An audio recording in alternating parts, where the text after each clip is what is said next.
What are we waiting for? What are we looking for, Africa? Are we looking for mere charters conceived in the light of the United Nations example? A type of United Nations organization whose decisions are framed on the basis of resolutions that in our experience have sometimes been ignored by member states, where groupings are formed and pressure developed in accordance with the interests of the groups concerned? Or is it intended that Africa should be turned into a loose organization of states on the model of the organization of the American states, in which the weaker states within it can be at the mercy of the stronger or more powerful ones, politically and economically, and all at the mercy of some powerful outside nation or group of nations? Your Excellencies, is this the kind of association we want for ourselves? In the United Africa we all speak of with such feeling and emotion? Your Excellencies, permit me to ask, is this the kind of framework we desire for a united Africa?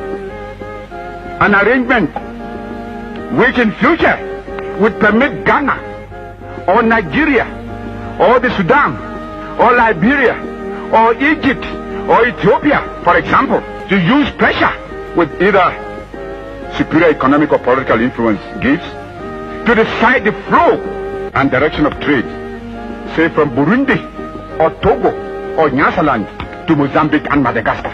We all want a united Africa. United not only in our concept of what unity connotes, but united in our common desire to move forward together in dealing with all the problems that can best be solved only on a continental basis. Sir, when the first Congress of the United States met many years ago at Philadelphia, one of the delegates sounded the first chord of unity by declaring that they had met in a state of nature. In other words, they were not in Philadelphia as Virginians or Pennsylvanians, but simply as Americans. This reference to themselves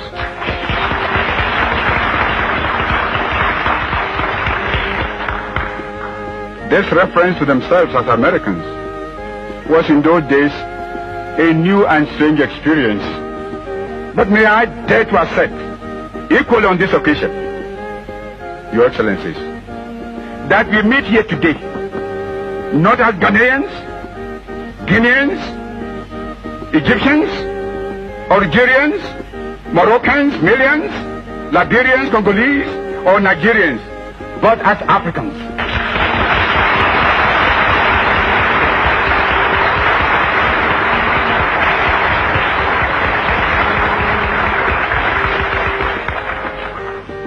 Africans united in our resolve to remain here until we have agreed on the basic principles of a new compact of unity among ourselves, with guarantees for us and our future, a new arrangement for continental government.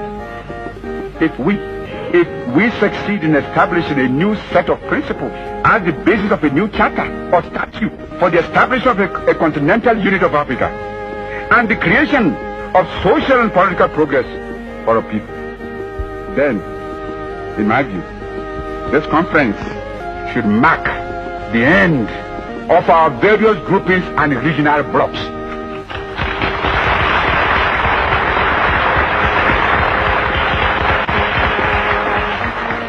But if we fail and let this grand and historic opportunity slip by, then we shall give way to greater dissension and division among us, for which the people, the masses of the people of Africa, will never forgive us. And the popular and progressive forces and movements within Africa will condemn us, surely.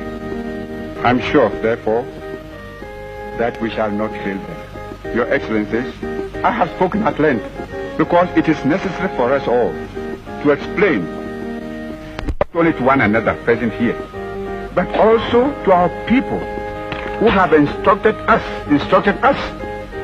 the fate and destiny of the African continent.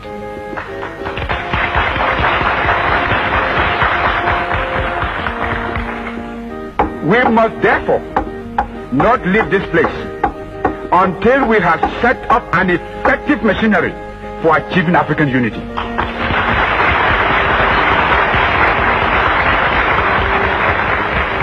To this end,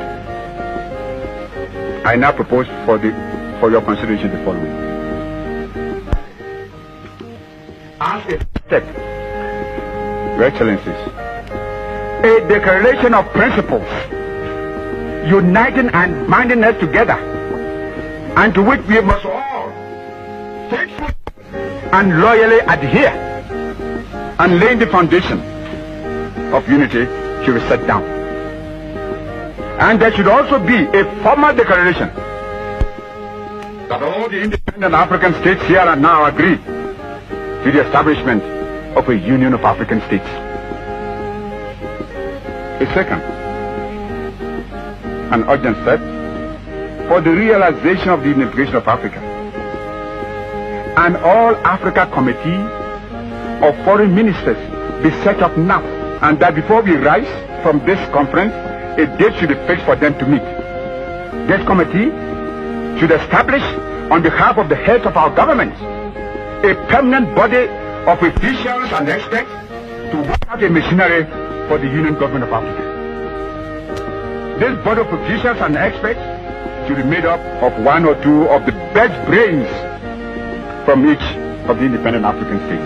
The various charters of the existing groupings and other relevant documents could also be submitted to these official experts, working under the hegemony of a committee of the foreign ministers.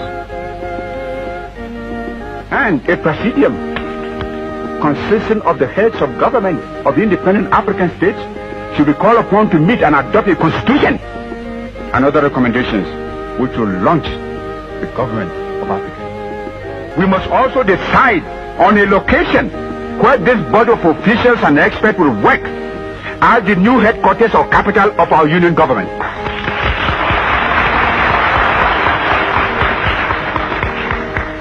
Some central place in Africa might be the fairest suggestion.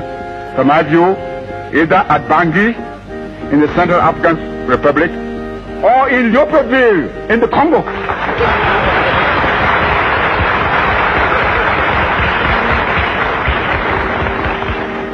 All the officials that will go there, and we shall support their work.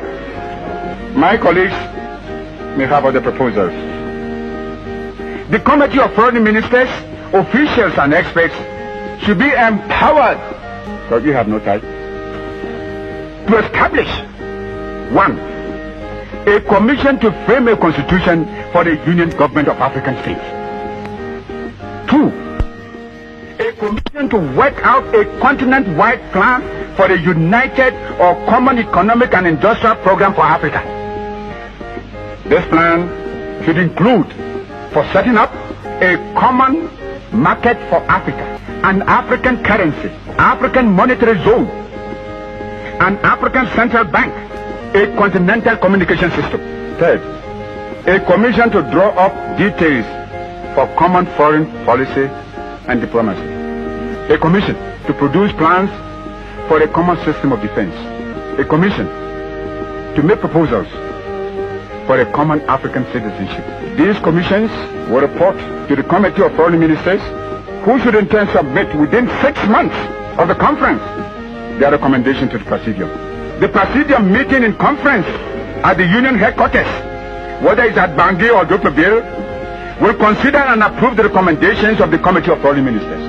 In order to provide funds immediately for the committee of the permanent officials and experts of the headquarters of the Union, I suggest that a special committee be set up now to work out a budget for this. Your Excellencies, with these steps, I submit, we shall be irrevocably committed to the road which will bring us to a union government of Africa. Only a united Africa with central political direction can successfully give effective material and moral support to our freedom fighters in Southern Rhodesia, Angola, Mozambique, Southwest Africa, Bechuanaland, Swaziland, Basutoland, Portuguese Guinea, etc., etc., and of course South Africa.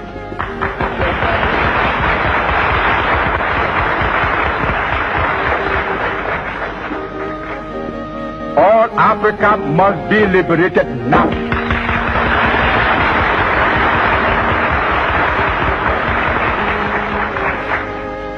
It is therefore imperative for us, here and now, to establish a liberation bureau for African freedom fighters. The main object of this bureau, to which all governments should subscribe, should be to accelerate emancipation of the rest of Africa, still under colonial and racialist domination and oppression. It should be our joint responsibility to finance and support this bureau. On their successful attainment of independence, these territories will automatically join our Union of African States and thus strengthen the fabric of Mother Africa. It's the only hope for them. Otherwise, when they become independent, where are they going? We shall live here, having laid the foundation of our unity. Your Excellencies, nothing could be more fitting than that the unification of Africa should be born on the soil of a state which stood for centuries as a symbol of African independence.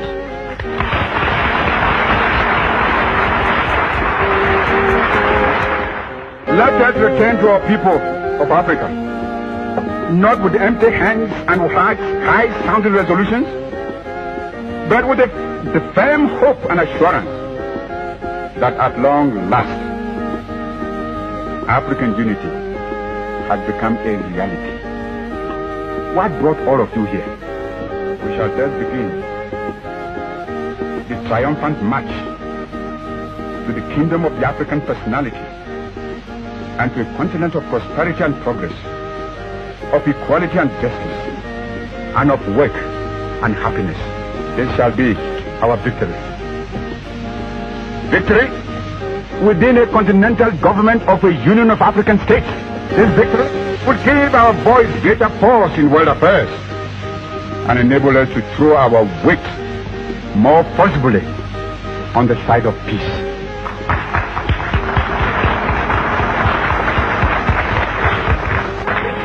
The world needs peace, in which the greatest advantage can be taken to the benefits of science and technology. Many of the world's present ills are to be found in the insecurity and fear engendered by the threat of nuclear war. Especially, do we, the new nations, need peace in order to make our way into a life of economic and social well-being amid an atmosphere of insecurity and instability that will promote moral, cultural, and spiritual fulfillment. If we in Africa can achieve this example of a continent knit together in common policy and common purpose, we shall have made the finest possible contribution to that peace for which all men and women thirst today, and which will lift once and forever the deepening shadow of global destruction from mankind. Ethiopia shall stretch forth her hands unto God. Africa must unite.